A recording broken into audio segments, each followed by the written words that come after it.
Okay, yeah, I just want to comment on Edward's on project first because I also struggle a bit with screen time. So I just want to say I learned a lot from your initiative and research. So really appreciative of that. Yeah, so talk about a bit of my own project, not research focused, but rather initiative focused.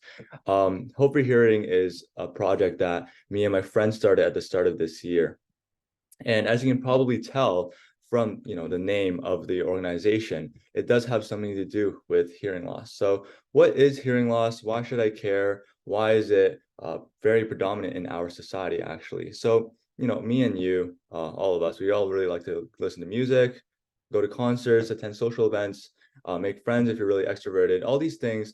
And a lot of us don't realize that this is something we take for granted because a pretty big portion of our society actually struggles with hearing loss, which really impacts the way that they can be able to fully enjoy going to social events, listening to music, or even performing music. So, some statistics, right? So, 3 in 5 Canadians will experience hearing loss, some degree of hearing loss at some point in their lives.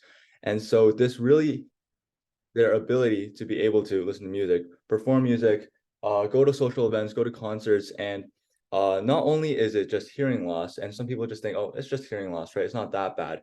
But hearing loss is actually a propellant for many, many bigger issues, especially mental health issues, right? So having hearing loss, right? Let's say you have hearing loss and you're like kind of cut off from everyone.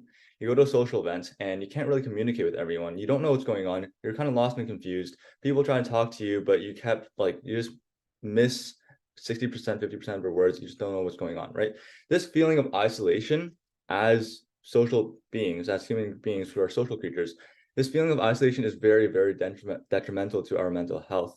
And so often research has shown that often leads to much worse issues such as depression, anxiety, and for older citizens, it very often leads to mental health issues such as Alzheimer's and dementia.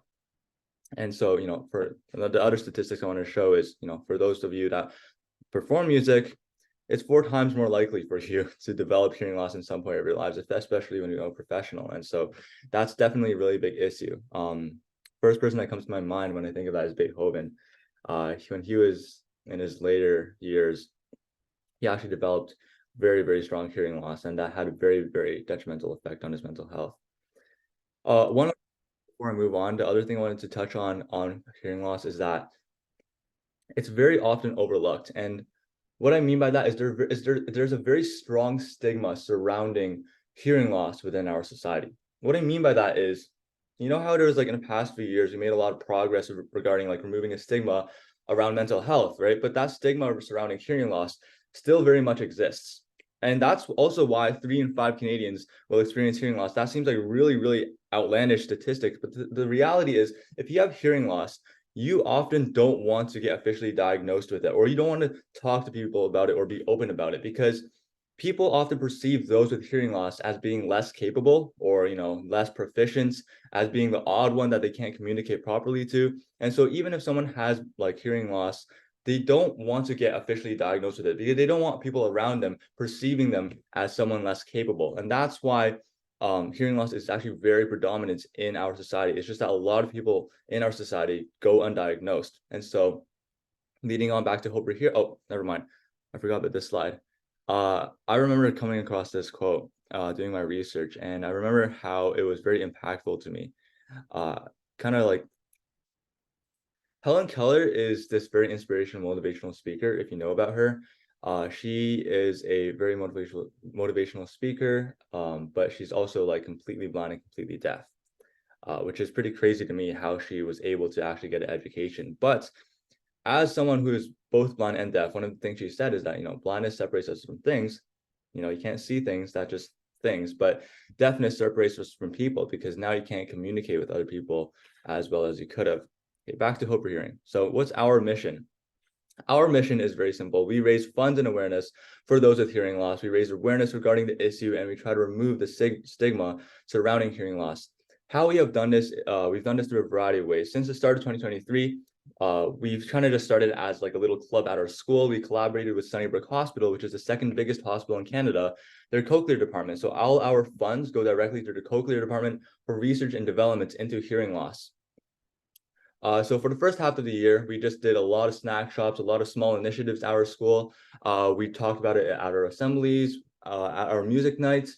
We brought in a very renowned surgeon from Sunnybrook Hospital that specialized in cochlear implants to talk about the effects of hearing loss. And so at that point, we were around a $4,000 mark.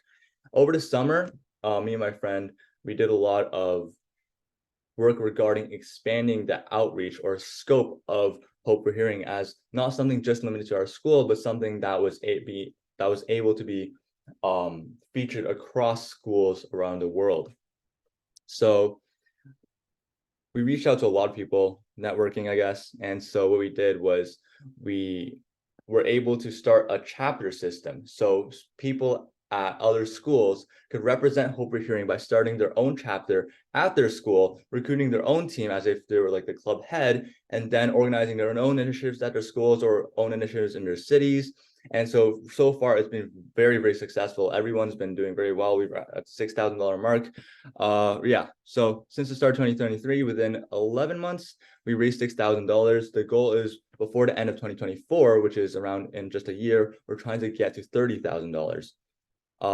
This is our statistics approximation. I kind of collected like the numbers of around how many club members there were at each school, and there's around 160 students currently involved with Hope for Hearing across Canada, whether they're like an executive at their school, whether they're a club head, or whether just like a general volunteer.